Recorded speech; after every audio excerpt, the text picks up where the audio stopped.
चंद्रपूर महापालिका निवडणुकीसाठी भाजपा आमदार किशोर जोरगेवार यांची पुन्हा निवडणूक प्रमुख म्हणून नियुक्ती झालेली आहे। भाजप प्रदेशाध्यक्ष रवींद्र चव्हाण यांनी हे नियुक्तीपत्र जारी केलंय। आगामी निवडणुकीच्या पार्श्वभूमीवर पक्ष नेतृत्वाला चिंता वाटणं स्वाभाविक आहे, अशी प्रतिक्रिया आमदार किशोर जोरगेवारांनी दिली आहे। मुनगंटीवार हे मुख्यमंत्र्यांशी भेटले 2 दिवसा अगोदर, त्यानंतर हे पूर्ण घडामोडी घडल्या। हो, नेमकं काय प्रकार आहे, आप काय सांगाल?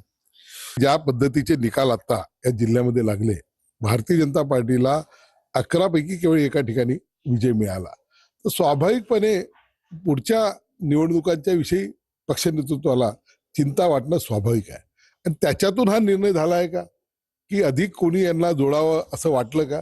जे राज्यात या जिल्ह्याच्या बाहेरच्या एखाद्या व्यक्तीला जोडावं असं कदाचित पक्षाला वाटलं असेल, म्हणून हा निर्णय झाला।